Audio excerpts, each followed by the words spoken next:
particularly happy to meet with you, having read your resume, which was so impressive I could hardly believe it.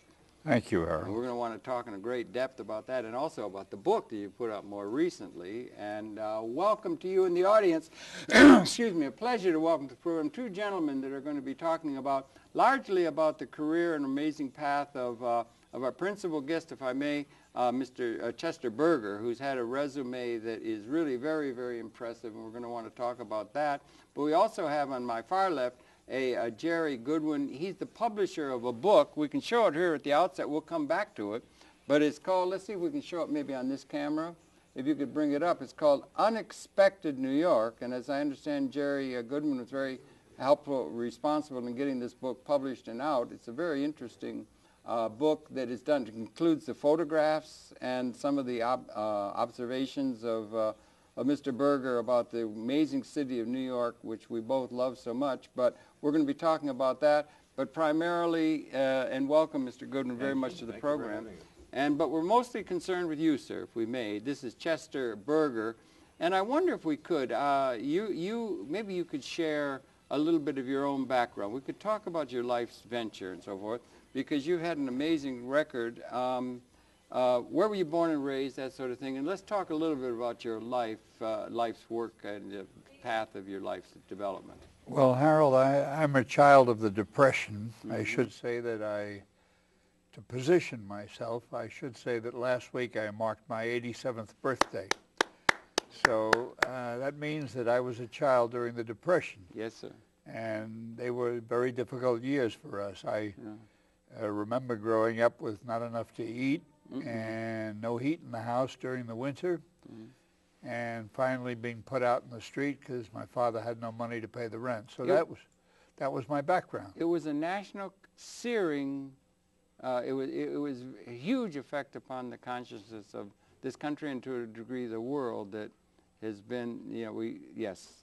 And I think that folks as old as I am now, still to this day, are affected by it. I think my attitude toward money, for example, I'm much more conservative than I think the present generation is, because I had different experiences. And I also observed that I've never met another person in my entire life who saw things exactly like I do, because everybody has different life experiences. Those were the ones that certainly affected and conditioned me. Well, I started out at Brooklyn College. I went for a couple of years, and then I had to drop out and go to work. That was very common during the Depression. And I come back to the work in a minute. I went to college then for 3 years more at night, and then I went in the Army in World War II. And during the war, I took correspondence courses for 3 years, so that makes 7 or 8 years now altogether. I see. And when I came back from the war, I went back to Brooklyn College, and they said, well, do you want to come back? And I said, no, I don't want to come back. So they said, well, we'll give you a few points for military service, and they mailed me a degree, and that was the extent of my college education. Yeah, okay. And you were involved early, page boy or something? At CBS, well, yes. If I'm not mistaken? What happened was I had the first job I got during, when I dropped out of school, was as an office boy in a law firm. And I was there a year, mostly getting coffee for the secretaries and delivering the mail. And in those days, I should mention, Harold, that before World War II, most people aren't aware of this. There was no 5-day week in the United States. Every office in America was open 5.5 days a week. Oh, really? Half day on Saturday until 9 to 1. That was everybody was. It was universal. That was a 44-day a week. Yeah, right. Work day. Right. Work week. And so I was there a year as an office boy, and finally the managing partner called me in, and he said, well, if you don't want to be a lawyer, there's no point in your working here. So he said, I'm going to send you over to one of our clients. And he sent me to CBS.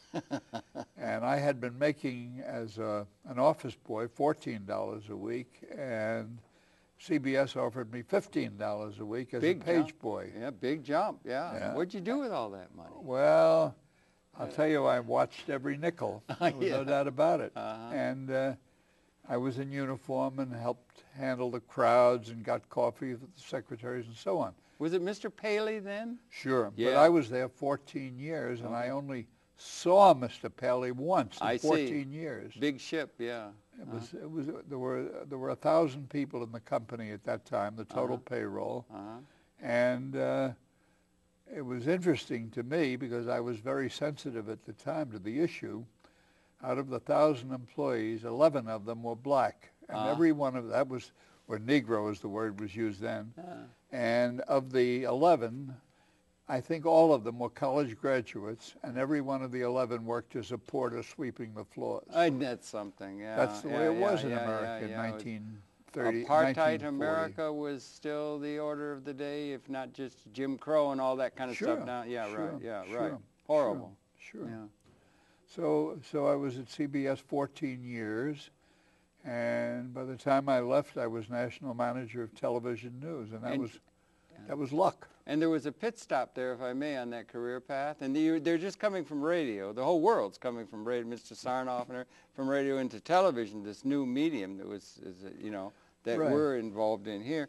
And there was, if I'm not mistaken from reading your resume, that you were the first, I think they call it visualizer, or the first news reporter of television in the history of the medium or something. Could you share? That was one of the things that was you were involved with on your way to becoming the manager of the whole shooting match. Oh, I got some great stories to I'll bet you do, yeah. When I came back from the Army, they were just setting up the television news operation. It was maybe, I don't remember, half a dozen people. And they hired me as a visualizer, and that meant that I was supposed to figure out ways of showing the news. Yes, because they're used to doing it with the radio. That's right. That's right. Hey, we should keep that in mind, yeah. So after a while, I would say, and I did a lot of interesting things there, which perhaps I'll come back to. Yeah.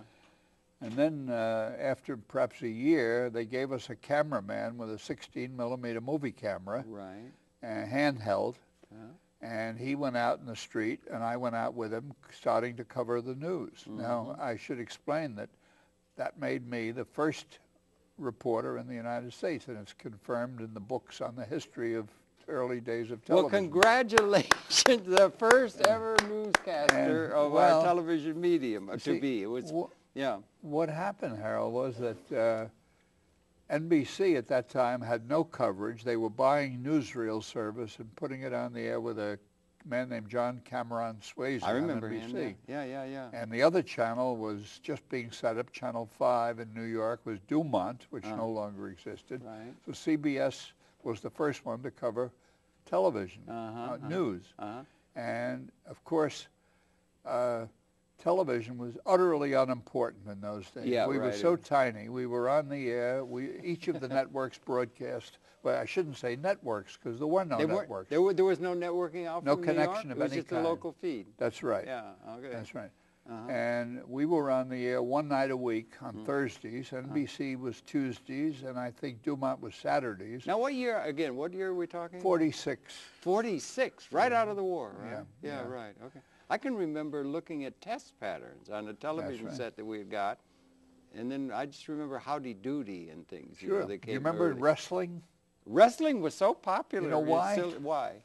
Because the cameras, the television cameras, and then in use called the orthicons, were so insensitive to light. They needed an enormous amount of light to handle a and picture. the wrestling match so was the wrestling match had all the action within a narrow area. Built-in lighting, huh? That's why wrestling was used so widely in the early days. So these are some of the programming decisions were predicated upon such things that had to be kept in mind by you. That's right. And then you were involved in that. Not in wrestling, no. Not in wrestling, but in the operation of the whole thing. You became the national director of CBS Television.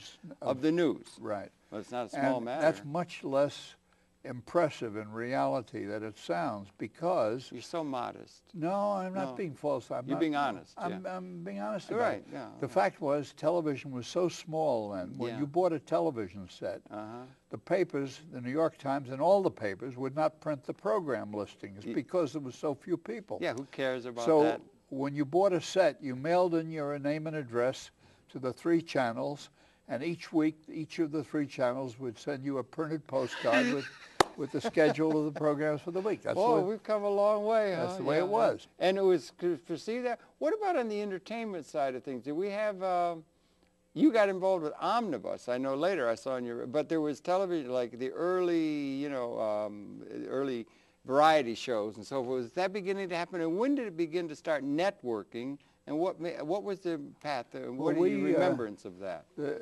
AT&T laid a cable between New York and I think the first one was to Philadelphia, and that was in 1948 for the I don't remember, Republican or Democratic national conventions were held in Philadelphia.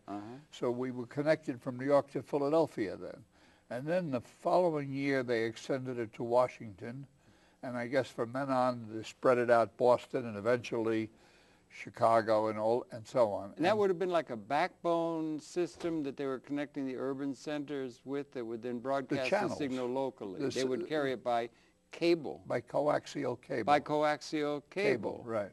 And that was part of also, we're in the cable universe now as opposed to the Well, that's broadcast. something entirely different. Maybe, because this was local, you're talking about local cable distribution. Right. This was the transmission of the whole television picture and sound between cities. Yeah. As a matter of fact, in those early years, it sounds hard to believe, but there was considered a competitive alternative to the cable connection for the television network, and that was to have planes circling in the air, and the signal was supposed to be beamed up to the plane, and then the plane would retransmit it over a larger area. I remember they had that down in Tennessee. There was a They were experimenting with it, right, but it never happened.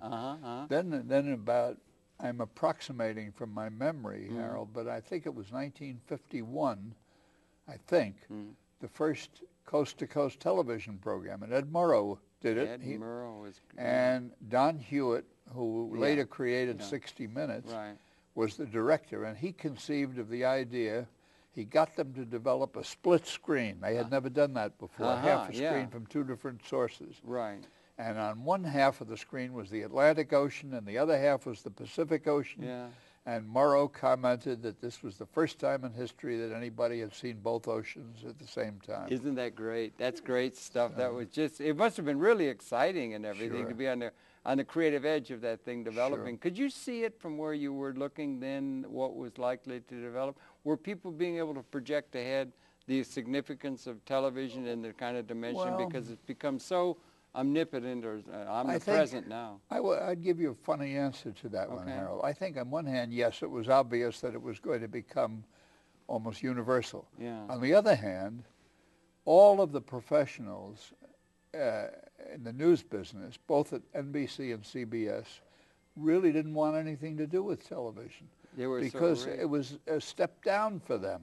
They had mass audiences of radio, and television had tiny audiences. I can remember the Jack Benny show and Phil Harris, Fred Allen and Allen's Alley. I wasn't terribly aware of those because I was so involved in the news side of it. Yes, all right, right. But all of what we used to call, the word we used then was the big people, the famous names, Severide and Howard K. Smith and all. They didn't want to go near television. In fact, Ed Murrow didn't enter television until 1951, I think it was. I think it was it See It Now? Was it Hear It Now? I've forgotten what the show was, his first one. Yeah, right. But it was at least 5 years before he would go near television. And he had done all that radio reporting from the Blitz in London, and This Is London Calling, and Walter Winchell, and So while there was everybody recognized television was going to become universal, but in point of fact, the most famous names in television didn't want anything to do with it. But they did come there. I see. Only years later. Smith and all, and years Severide. later. Years later after. So the result was that kids like me, who really had no qualification, well, I was 25, 26 years old then. I really had no qualification in any reasonable way. I would never have made it, say, if that had been a professional qualification. But that was the opportunity I had. And it was an opportunity you could walk right into. And Don Hewitt is the most impressive example. He came to CBS about a year after me. And I don't think he was there 3 months before it was obvious that he was so brilliant, he was so creative, he was so far ahead of the rest of us. As a producer? As everything. Everything, His vision was so great. His talent was so great. Right. And he endured he created a record for himself where he created and produced 60 Minutes, and it was one of the most successful leading shows he was on it for what, 30 years? Something. 40, it's still going strong. Still going strong. It still got the demographics and everything. Right. Yeah. He's brilliant. But I don't associate Don Hewitt with on-camera presence. No, he never was on camera. He was behind the scenes. But he was marvelously But you creative. were in front of the scenes there on the streets of New York in 1947. Can you remember your first ever broadcast? Did they have it down? Is it archived anywhere? Ladies and gentlemen, we're bringing you the new television for the first time ever. We'd love to have those early pictures like that would be the ones that would be the most interesting. Do you have that in your I don't think any of them survived. Maybe they have in the CBS library. Maybe we should find. But they would be on 16mm film. They'd be 16. They had a thing called kinescope. Well, that came later. Yeah. That came later. Right. And we didn't have videotape. No, videotape. We didn't have videotape until Mr. Goldmark. Goldmark Sr. invented it. Yeah. And we had you were familiar with the video. What happened was that in the earliest years, we'd go out to cover the news. They'd photograph it on 16mm silent film. Okay. And I'd come back and write the script, and sometimes I'd explain it on the air, sometimes not. So, and then we got a sound camera. They developed a sound camera that could record, I've forgotten how many minutes. I think it was maybe even a half hour of sound film coverage on the street. Right. And the problem was there was no way to record a program in those days because the motion picture camera photographed things 24 frames a second. Instead of 30. The television camera did 30 frames a second. Yeah. So if you photograph something and put it on, if you photograph the television tube, as they tried to do, you would have a rolling black bar. And then finally the engineers figured out that if every fourth frame they would duplicate, and that would bring the 24 frames into 30 into synchronization. So we're off and then a kinescope was the first recording, so they would just photograph the tube. That was all it was. That's what it was. I didn't know what it was. That's all it was. It was that was it. And it was all tracking because we had the film industry, didn't we? We were building on that. We had Gone with the Wind, 39, and we had the film industry and all of that, so you're just building on that. But how to get it translated over into the television was a transition that awaited videotape, I guess, or technological developments. I would think videotape didn't come in until at least 3 or 4 years later, about 51. We had no videotape until that's why there's no record of the early programs. I don't want to go afield because, you know, got a lot to talk about. How is it that the United States of America had the whole video market and electronic marketing of information processing and so forth? How did we pioneered a lot of those technological developments? So how did it end up all being done in China or in Japan and not here in the United States of America? Maybe that's a field you don't want, a thing you don't want to go into. I'm not qualified to talk. You're not, okay. But anyway, it's really interesting. Congratulations on having been the first person to do that here in the streets of New York. We ought to put up a monument. We ought to put up here in public access, that you tell me off camera we got started. There's another person we in public access ought to be aware of, who was the father of public access. That gentleman we definitely want to put right next to yours. We want to put up a bronze statue right somewhere of prominence in the city. And who was that, the father of public access in your remembrance? Well, there was a man named Sidney W. Dean. Sidney W. D. S-I-D-S-Y. No, Sidney W. Dean, D-E-A-N. I think it was Junior. Yeah. And he lived on Washington Square North, and he was very active in community affairs. Okay. And was he academic? No, he was in advertising. Okay, he worked for McCann Erickson. Oh, yeah, big, yeah. And he had the vision that when cable came along for distribution into within the city of New York, and when it was established legally that the city council had the authority to issue franchises to the cable companies, he went to the city council and he explained what this was all about, and he demanded that they include, as a condition of the issuing franchises, the right to set up public access so that anybody in the public could go in and have a way to speak. Were it not for Mr. Dean, you and I would not be sitting here That's talking. absolutely right. Thank you, Mr. Dean. Yes, That's absolutely right. That's important. Yeah. And he fought for this for years. It didn't happen overnight. Yeah, no, but he did persuade the city council to support it. And I think, but my memory is not certain on this, that it was the City Club of New York, maybe, if there is such a thing, that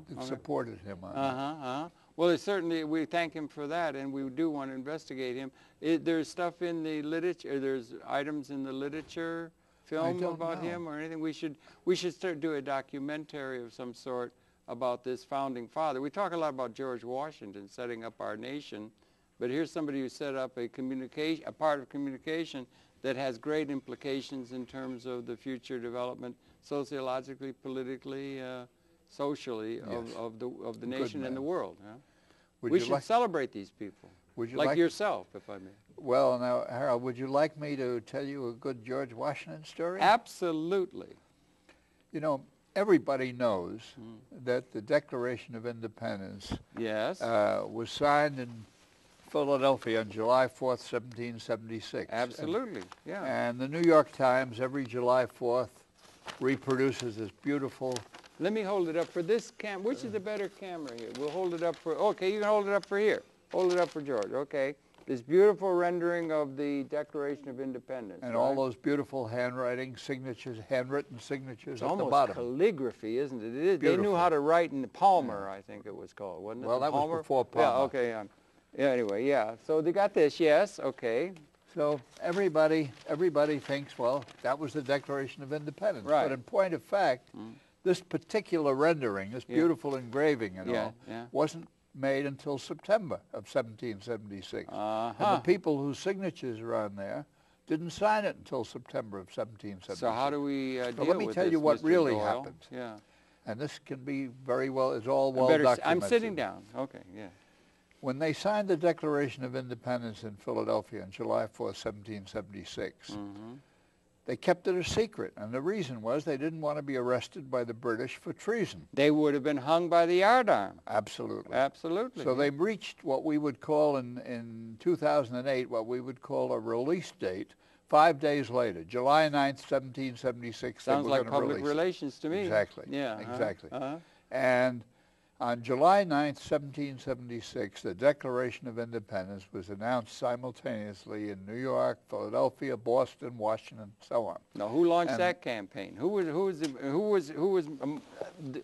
That was a very important public relations campaign. Well, right? here we go. Okay. This was the actual document. Here's the actual document. Let's come in on that now. This is the and actual there's only document. one name on it. John Hancock was the only one. John Hancock only had his name on the original document, right? That's what was released that was the on original. July 9th. I'll be darned. And Now, if it was, and who had the account to manage his PR? That's a good PR question. thing, you know. Well, what happened, Harold, in New York City, it happened that on July 9th, 1776, the Declaration of Independence was read for the first time in the presence of General George Washington with the whole U.S. Army, which was, I'm not sure, but I think it was between 2,000 and 3,000 troops, and they were lined up in front of what is now the location of the present City Hall. And it was read aloud to them. And not one New Yorker in a zillion knows this, but they're going to know it now. They will know it now. There is a plaque. There is a plaque, and it says, "Near this spot, General George Washington stood as the Declaration of Independence was read and published to the American Army July 9th, 1776. Now, you never heard of that, did you? No, I'd never heard of that in my life. Let me tell you where it is. See here now, yes. The plaque is about 150 feet east of Broadway, on the east side of Broadway, on the parking lot in front of City Hall, right behind some parked cars that are there. And because of security since September 11th, the public can't get in there to see it. It used to be accessible. Right. But even then it was obscured behind a bush or the parked cars. And that's where the Declaration of Independence was read for the first time. Well, I'll be darned, and that's what's in part of your book. Right. That's one of the aspects of Unexpected New York that's contained in the book, yeah. Well, what happened then was... You've been finding a number of the things that you put in the book, Yes, right? yes. We're going to get, yeah, absolutely, yeah. So what happened was that when they read the Declaration of Independence, there was a group in New York called the Sons of Liberty. And they got so excited with patriotism, they ran and marched down Broadway to Bowling Green, which was then still already a park then. And in Bowling Green Park, there was a statue of King George III. And besides the statue, there was a wrought iron fence, and it had on it the king's crown in wrought iron around the fence posts. Well, would you really believe it if I told you that that same fence is still standing now? It's absolutely still there, the same one that was there in 1771. I'll be darned. And you can reach up on the fence post with your own hands and feel the rough spots where they broke off the crowns. I'll be darned. The statue of King George III, they melted down, they knocked it off, they melted it down for cannonballs in the Revolution. I'll be But darned. that fence is still there. And for people who are skeptical, I always say to them, go to the south end of the fence, toward the entrance to Bowling Green from the south, and you'll see the tablet telling the story. Nobody ever reads it, but it's there, and it's the original And you put it into the book. Yep. And you put instructions on how to go to these places. And Absolutely. you've got, how many, we'll talk about the book. How many of these items do you have in the book? These, well, my count was 87. 87, right? You put these kind of things, and you took the photographs of these yourself. I did the photographs, I wrote the text, but I'll tell you, the amazing thing to me, Harold, that book never would have been published if it weren't for this guy here. Well, thank you, Mr. Goodwin. There, you helped bring that book out. When did you first get wind of the book, and how did it happen that you helped him get it out? I met Chet 3 or 4 years ago. I know he was working on the book and had been for several years. Right. How many years had you worked on it? When did you start? 7. I started when I was 80. What prompted you to do that, do you think? I mean, it was just you came upon one thing and then that led to another? I'll tell you that story in a moment. Okay, Mr. Goodwin. Yeah. He took it to 6 or 7 major publishers, all of whom loved it, all of whom took a long time to decide it was too expensive to produce.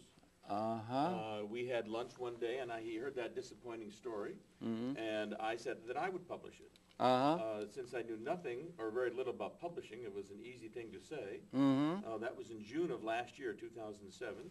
The end result of which was in September, late September, early October, 1,000 copies of that book arrived in the Port of Boston to our Business Fulfillment Center near Boston. We had our second printing of 1,000 copies, and we learned an awful lot about publishing along the way, and marketing, and the internet, and it's been going very, very nicely. It says Goodwin Publisher. You're a publisher now, as well as a... I'm now just about 7 months a publisher. Well, congratulations. You getting the hang of it now, are you? I thought I was, and I think I am, but I had lunch the other day with a real publisher, and I discovered I have a ways to go yet. But well, I know. That's really good, and the book is so handsome. It's too bad we can't really, go into great detail. We should have a rostrum camera. We could go into beautiful photographs, all of which were taken by you. Yes. What do you like to use? What camera? Well, or do you use various? I've used several. The earliest picture in there was made with one of the first digital cameras, and that's really. I have a picture of Van Cortlandt Park, and uptown. Incidentally, yes, sir. Harold, the pictures are not all Manhattan; they're all the 5 boroughs. Oh, they are. You go out into the boroughs. And okay. In the Bronx, I tell the story that no one knows about Van Cortlandt Park, which is a beautiful place. Park, it is. But underneath it, 600 feet down, 600 feet in the earth, is a huge, enormous room carved out of solid rock, blasted out of rock, which is the control room for the so-called third water tunnel that will bring water down from the Croton Reservoir to New York. It's not in working order now. Not yet. It's yet. not finished. They're actually they're working on it now. They've been working on it 37 years. 37 years. And they ought to be getting somewhere. Probably another 10 years to go. It's right on schedule, and it's right under Van Cortlandt Park. I'll be darned. And they're working under there now? Yeah. Yeah, really? Yeah. With these machines that you can make that? They waited to start this tunnel, if I may tell you that story. Yeah, please. New York gets all of its water from the Croton Reservoir, pretty much. Not all of it, but most of it. Up in the Catskills, too, There are 2 tunnels. They were built around the turn of the century. But the problem... Great water, incidentally. Pure, Yeah, very absolutely, pure. yeah. The problem is that they think, but they don't really know, that there are cracks in the tunnel in various places that are losing hundreds of millions of gallons of water through seepage and so on. And further, the city population has grown, so they need more water. Yeah. So they decided with tremendous vision, I don't know who it was, I don't know who the public figures were, but they decided back about 1970 that they should start construction on a 3rd water tunnel. It's the biggest civil engineering project in the United States. It's been going on since 1970. It dug the tunnel all the way from Croton down to Manhattan, and it's gone under the East River to Brooklyn and Queens, and they're still working on it there, and it's going eventually, I think, to Staten Island. What a huge project through rock? Through solid rock, and it's unbelievably complex. Let me tell you a story about it. Please. You know how big that room in Grand Central Terminal is, the main waiting room? Been through it often, yeah. Okay. The main room, the control room for the 3rd water tunnel is bigger than that, 2 blocks long, blasted out of solid rock, and that's where the controls will be when the water starts flowing. So it's an extraordinary, tremendous vision. Yeah. And they waited to begin building it until the channel, under the English Channel between England and France. They waited until that was finished.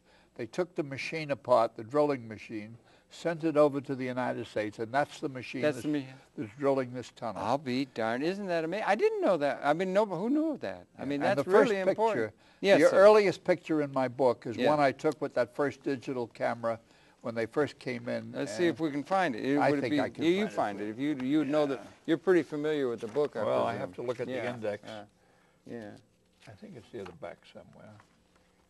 Oh, okay. Anyway, that's really amazing that you got that kind of a thing going, and you use a digital camera for that. Yeah, all of the work was done with a digital camera. They're beautiful photographs. I can see that cover photograph is just beautiful, beautifully framed. That was taken from the Staten Island Ferry. I know, isn't it wonderful? Staten Island Ferry is a wonderful experience in New York. Here it is. He's going to find it. These are photographs, and then telling. And you give instructions. This is the control room underneath that. Okay, can you come in on this, Joe? Joe, can you come in on this picture down here? My God, you got people down there you can see. Come in on the one over here, Joe. This is the picture, if you can come right in on it. And that's 600 feet under Van Cortlandt Park. Right. And you got all those people down there, and they're building, and they're still building and extending it out. And you say it has to go another how long before? 10 years before it'll be 10 years more from now. Yeah. From 1970 to 2017. $7 billion. $7 billion, the largest water. And can you imagine? No, that's amazing to me. I didn't know it was anything like that going on. Yeah. Harold, can you imagine whoever, Again, let's let them see the book. They can see the cover. Come in close. That's a really handsome cover, Joe, if you come in on it. Covers of the Bowery, right? It's beautiful. Yeah. Can you imagine the vision of whoever they were? I don't even know the public officials who started this. But since they were going to get no votes from it in return for 30 years or so before it'll be finished. Yeah, that's patient. The imagination and the courage. They had to be future thinking, right? Yeah. Futurists and people who can think ahead in a systems way are the kind of people that we really have take our hat off to. Yes. Because they can see ahead of just the next quarter or something. Yeah. And you worked at, if I may, it's a segue in a way, but I know David Finn you worked with early, I guess, in your career. Yeah, back to your I started career. in public relations. You got into public relations after CBS then, is that it? Yeah. You got into public relations and you worked with Reuter and Finn. Right. And that must have been an interesting experience. Oh, yeah. And then from there I went to, excuse me, to McCann Erickson, who at that time had a very, very large worldwide public relations firm. Yeah, right. And I was there a few years as president, and then from there I started my own management consulting firm. David, if I may, David Finn's a friend of mine and everything, and he's a wonderful photographer. Oh, yes, he is. He uses a Hasselblad.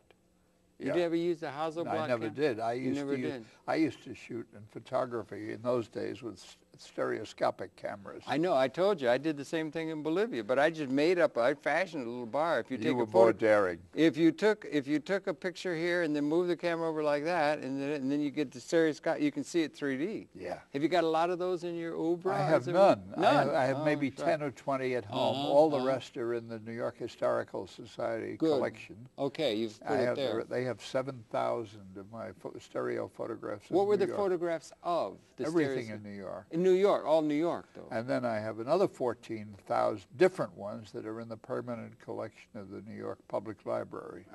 Good. That's great. That's Antarctica, great. Yeah. the jungles of South America, a lot of interesting stuff. You took these photographs stereoscopically? Yeah. Did you, really? When did you first start doing that? 1953. 53, and you did it Well, all excuse along. me, 1952. 52, and you did that all along. Yeah. That was just about when it came out, or the idea was there, right? You could get them coming back from Kodak with built on, yeah, I got You got those. a good memory, Harold. Well, yeah, and it's three-dimensional. That's thinking ahead. I photographed 6 presidents of the United States in stereo. I think for 5 of the 6, I think they're probably the only stereoscopic pictures, portraits in existence. You've been very involved in public relations, and you're honored that way. We will talk about that. And so we worked with Ruder and Finn and Erickson and so forth. And then you were also a consultant of, if I saw in your resume, you were a consultant to AT&T on public relations issues from 1955 to 1988. And those were the years when that was the largest and most powerful and important communications or any other kind of corporation in the world. There's got to be a couple stories that came out of that, Bell Labs or whatever, but you were involved in that way for a considerably long period of time. Well, worth talking about, maybe. Sure. My concept of, I really, just as I stumbled into television news, I stumbled into public relations. Okay. And my concept of public relations was very much shaped by a man who is not well known now, Arthur W. Page, who in 1927 became the first person in the United States to become a corporate public relations officer. He was made What year? 1927. He was made vice president for public relations of the AT&T company. Very important concept. And his concept was, he said it, I wish I had the actual quote in front of me, but he said that what people think of a corporation is 90% based on what the corporation does and only 10% of what it says. Interesting. And that if what it says doesn't match with what it's doing, the 10% that it says is worthless. And so when you talk about my involvement in public relations, I have to tell you that really this is a little bit of a oversimplification, but essentially I never had any experience in publicity. You were autodidactic? Do you know the term? You were teaching yourself as you went into it. I'm in this situation, I better learn about it, and that's really a good state of mind to be creatively engaged in a situation rather than being weighed down by some of the old chestnut ideas about how that's going to be organized. It's creative space. Yeah. I was much less interested in publicity, Harold, than I was in what the policies were in the first place. And I got that orientation really from my exposure to the AT&T company. Amazing, yeah. For instance, their attitude always, they never paid anywhere near as much attention to publicity as they did to what their policies should be. Okay. And that doesn't say they were perfect. They made lots of mistakes, and I'll tell you about that. Stop the cameras. They weren't perfect. There's no point in going on. I'm making a joke. Yeah. No corporation or person is perfect, but I understand. Yeah. When they were a giant. When the antitrust decision came down that the Bell system was to be broken up Greenberg? No, Judge Harold Green. Oh, Green, okay. Yeah. He was the Yeah, I was asked to write an obituary for the Bell system. And I dug into the archives, Harold, and I found a letter that Mrs. Bell, Alexander Graham Bell's widow, had written to some author who had wanted to do a biography of her late husband. And he had asked for her cooperation. And she wrote to him a letter which said, no, I'm not going to cooperate with you. And she said, the reason I won't cooperate is that you want to make my husband out to be better than he really was. She said he was a very good man, a very fine man, a wonderful man, but he had failings like everybody else. I used to go to bed at night alone. He was always staying up all night in the laboratory. Tinkering, yeah? See? And she said, I'd prefer to remember him the way he really was, the good and the bad both. And that's the way I thought was a good obituary for the Bell system. It had some things it did were stupid or bad, but it was a wonderful, honorable organization. And I have to tell you that that's where I learned my sense of business ethics. Okay, from the Bell, yeah. Can I tell you a story? Please do, yes. All of those years, my work was for, and I was accountable to, the president and the chairman of the company. That's the level that I was working at. Right. And one day, one of the chairmen asked me if I would help a young man down in the public relations department who had a problem. So I said, sure, and I went there to help the guy. And my relationship wasn't a job. I wasn't employed. I was a consultant. Yeah. Were there lots of consultants then? It seems there's, not as many as now. There was a unique idea. And a consultant can be outside of the context. Like McLuhan used to say the goldfish has a hard time seeing the water they're swimming in. But if you come with an outside perspective, you can bring something new and synergistically creative, maybe. And you interviewed McLuhan, so that's... I didn't ever get an interview with him. I did intermingle, but I didn't do an interview. Yeah, but go ahead, I'm sorry. Yeah. Well, that's all right. So my relationship with the company didn't depend on this young man down in the public relations department that I was sent to for help. It depended on my relationship with the chairman. Okay. But I liked the guy that I helped, this young fellow, and we hit it up very nicely, and I helped him with some problems. And at Christmas time, I sent him, just as a token, a year's subscription to the National Geographic magazine as a gift, which was, at that time, I remember, $17. Oh, boy, yeah.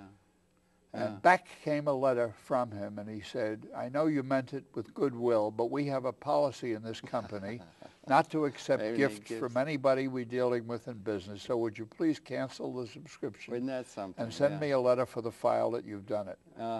So I did. And that was the kind of ethics that company had. And I think that taught me a lot. Was it John DeButz, or who was it? It was John DeButz then, and Mr. Brown? Charlie Brown. Charlie Brown. You worked in a certain sense along with them in terms of the AT&T. That's the people I worked with. The largest corporation in the world. That's right. 1 million employees. And for a long time, 33 years. 33 years. That's a long time.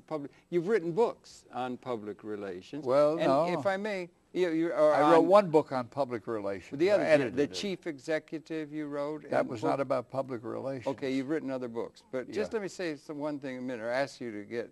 You said you were talking about the corporation. What you're talking about is not only the corporation, but it's human organization. Sure. Because it's not all corporate.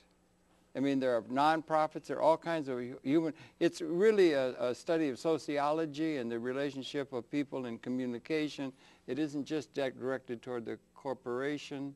And the public relations industry is very important in terms of bringing nuanced understanding to people to help communicate among all the people of the world in a way that might be really important beyond just, let's say, selling a product or something. Well, and do you think the public relations business has a good reputation, as it were, or Vance Packard wrote The Hidden Persuaders and that sort of thing? Not at all. Maybe we could talk about the role of public relations in a broad sociological context. Well, you've heard of the firm of Hill and Knowlton, which was the first really very high quality, large public relations firm. It was the largest in the world for a number of years. The founder of that firm, John Hill, was a generation older than me, but I was quite reasonably close to him for many years. And he said to me that when he started his firm in Cleveland, I think it was in the mid-1927 period, somewhere in there, he said he hoped that he could earn a living by selling public relations advice to corporations. Okay. He found that he couldn't succeed at that, he said, because there was no real money in it. What happened was that if he gave advice to a corporation and they liked his advice, they'd tell him to go and implement it. And he soon discovered that the money was in the implementation rather than in selling the advice. Very interesting observation. And he didn't think when I started my firm, and he was helping me at that That's time. right. He didn't think I could do it, but I did succeed in doing it. And my firm never had anything to do with publicity in 25 years almost. You had the firm, your name was Yeah. given to it, and then it went to somebody else. But yeah, you had a different take on the task, or what was at hand, or the our job. We perceived our job as helping a company with problems, giving them advice that might be useful, but not implementing it. We never implementing. We did no implementation. We never wrote a speech for anybody. We never publicized anything. Not even to writing a speech. I mean, that's like at a level of design. They have levels of big projects. You have a level of design, then you have the level of organizational structure, and then it's a different function. Well, we weren't a huge firm, Harold. We had the biggest. But I mean, in terms of the way the whole world society is organized, you've got people who are at the design level. Bucky Fuller was a great design person. He used to think, he never was political. Political gets involved in the implementation, perhaps, and so forth. But he would just say he would just have anticipatory design. So the anticipatory design decision made by the people who are bringing that water through 30-year project under there, they're thinking ahead. Yes, sure. It's a different role, design. And I guess I'm trying to figure out here, it's at the level of public opinion or understanding, which is a larger educational thing as well. The idea of the design, or the idea of it, and then the implementation is a different kind of thing. I'm fishing around here a little bit for something. Well, I think it's very important what you said, the difference, yeah. The implementation is where the money is, and that's why you have public relations firms today literally taking in $100 million, $200 million a year in business. Yeah. And they're superb at publicity, and they know how to get attention for their clients. Now, you weren't concerned with that when you were... I wasn't concerned. We didn't do it. You didn't do it? We didn't do it. Now, what you would do, you'd solve problems? We would discuss a problem and suggest ways that the company might adopt policies that would be more acceptable to the public. And today, the public relations firms, I know, are superbly expert at getting attention, using the new media, using blogs and everything else. Some of them make a tremendous business out of that. Yes. Jerry and I are very sensitive to the new media. For example, when Jerry published the book, you know how we decided to put it on the market? Through the web. www.unexpectedny.com. Let's say that again. Do you mind if we give the website? No, we like that. Yes, www.unexpectedny.com. Unexpectedny.com. You can go and find out about the book. About the book. Do you have any, have you put together a promo piece in video yet, or anything like that? Have you edited We have a piece YouTube together? thing. Is a thing up on YouTube? I have a 12-year-old grandson who made a 1-minute YouTube, and it's on the website. Well, that might be really good. Yeah. But the point I'm making is we didn't pay attention to the print media or to publicity. We just figured that the web was the way to do it, and the public relations firms are marvelous at that. They know exactly how to do it. Well, you've had a heck of a career in terms of that, and we're in public access, so we're in that position. We've got people talking about a lot of different things, and they got it open to a wide variety of people with different ideas. And the world is in a very tricky state now, and there's a lot of things. Are you optimistic for the human prospect as you look out back over your career and so forth? Sure I am. Sure I am, Harold. But I also, this is not a digression. This is, to me, responsive to your question. Right. When you look, I've learned so much about history from my New York experiences that I really believe that when one looks at history, there's a lot of grounds for optimism. I think, for instance, the question is, if you take the sad state of public opinion in the world toward the United States of America right now, because of the war, because it's universal, because of the war and so on and so on. The question is, what is it? Is it ever going to change? Sure, it's going to change. It's going to change because the whole history of our country is to every action there is an equal and opposite reaction. And I think that's physics. It's physics, Yeah. but it's also public opinion. Okay, good. Well, it might be a good place to ground your ideas of public opinion on reality of physics. Yeah. Yeah, I think you could do worse. Yeah, you could do worse than repair to reality. Yeah. And the question is, if I have confidence, as I do, that public opinion is going to change in the world and in the country toward change our policies, the question is, why hasn't it happened? Why is it so slow? I think the answer is that when we make a wrong judgment, when I make a wrong judgment, when I make a mistake, and I made lots of them, You have? when I make, yeah, Shocked. when I make a mistake, I don't want to admit that I made a mistake. I'm human. I don't want to admit Most that I was... people don't, do they? None Probably, of us do. We're all the same. We're all human. Right. So what happens? I need, before I can change my position, I need some external reason, some excuse to be able to change my position. For instance, change to your say, position? I'll give you an example. Yes.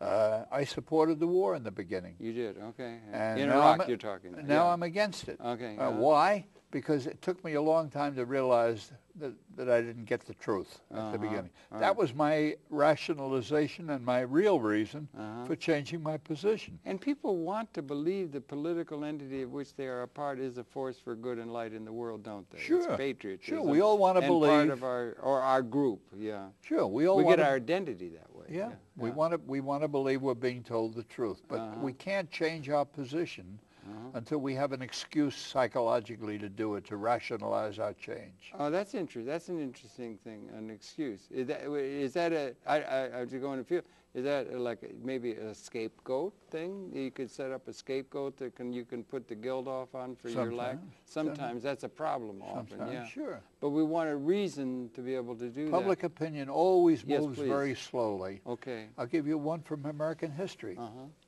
In 1928, when Herbert Hoover ran for president, I was a child then. I don't remember this. I only know it from reading. But Yes. when he ran for president against Al Smith, the Republican Party attacked Smith as that he was a dangerous radical, and that if he were elected, because he was the first Catholic candidate, that the Pope would be running America, and so on and so on. Yeah. Their propaganda was beautifully done, and they cut Al Smith to pieces. And they not only won the presidency, but they won control of both houses of Congress in 1928. Could you or I, if we had been around then, ever conceive that within 4 years, from 1928 to 1932, public opinion would change so fundamentally and so completely that when Roosevelt came in, the Democratic Congress took over immediately, and anything they wanted, they went through far beyond what anything Al Smith did. 25% unemployment might have helped. Sure. Yeah. Now, that's the point, Yeah. Harold. What was it that changed it? Was it Democratic propaganda? No. The Republicans were much better at the propaganda. The reality had changed. The reality At had a level. changed. Yeah, That's the right. point. Uh-huh, That's the point. And I the should reality- tell you, Yes. Jerry, in his earlier history, was president of the Knickerbocker Republican Club in Really? New York. You're a Republican? A moderate New York City related. A reasonable Republican. You're not a neocon. We are not related to the National Party. Oh, okay. Except Yeah. in very minor ways. Right. But you hit the point right. It wasn't propaganda that changed public opinion. was a reality It was a change. reality. And the reality change sort of absolute ontology. I mean, the reality changes. I mean, James Joyce, famous line. I use it all the time. People get sick of hearing it on this sort. History is a nightmare from which I'm attempting to awaken. In a certain sense, it's negative in the sense that we had chattel slavery. Remember, they had women couldn't vote. We had all these kind of things through history and everything. But it's also optimistic in a sense in terms of the trends that things may be getting better to a point of a qualitative transformation, a fulfilling, a liberation, something of that sort, which has been part of the thing that's held people visionary thinking ahead, or some of the lessons of our spiritual leaders we've been trying to inform us, and it's only been ignored by the politicians. But in the larger sense, it's a little bit tricky now when we get to a point where apparently, from what they tell us, the people who know at the level of design, we've become so clever now at being able to make war with one another and so forth, that the weapons that exist now in the world, if they were to be unleashed in a spasm of hatred, like Sarajevo in 1917 or something, it apparently would mean, it's really kind of interesting existentially, that there would be not a single human being surviving in exchange of the weapons that now exist in reality. Hasn't been like that since until about 1970. We reached that point. Harold, It's existentially significant. Yeah. I'm reassured because Yes, sir. last night, or the night before last, Okay. I heard a speaker, I can't remember his name, but he was the United Nations correspondent for the newspaper, the Daily Dawn of Islamabad, Pakistan. Okay. The former president of the UN Correspondents Association. Yeah. And he said, as a matter of fact, for all the terrible dangers and problems facing Pakistan, the security of those nuclear weapons is not in danger. They are absolutely beyond. He was so critical of everything else, but he said there's no problem with that. So I feel reassured. Oh, okay. I just meant existentially. I know. That's the case. That wasn't the case even in the Second World War. We did Dresden. That's right. That's right. Yeah, something's going on, and there might be something on the liberating side or on the positive side that's going unnoticed, and should the public could become aware of or be made aware of an alternative to that which is accepted within the institutional structures we've inherited, history may be transforming ourselves. In that sense, I think we live at a time of really possibly qualitative liberating potentiality for the whole human society. There are improvements to be made.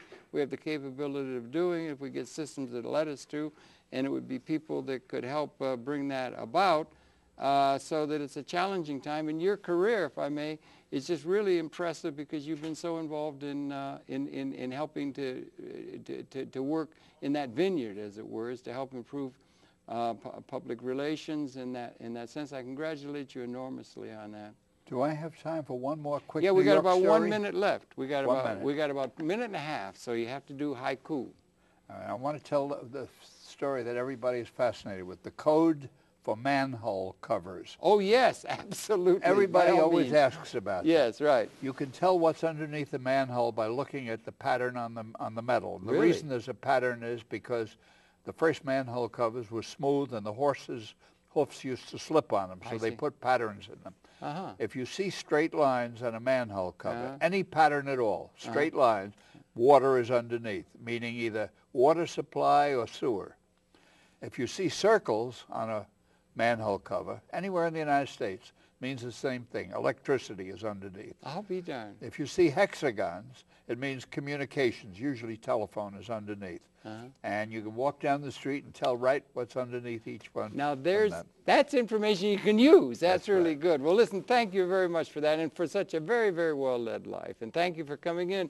Yes, and thank you very much. thank you, Enjoyed Mr. very Goodwin, much. very much. Jerry Goodwin, he's the publisher of this very handsome book, Unexpected New York, that is recommended by one and all. And the life's path and career path of our guest, Mr. Chester Berger, is recommended to one and all. And thank you very much for putting us in touch with the person who was so instrumental in helping public access get together.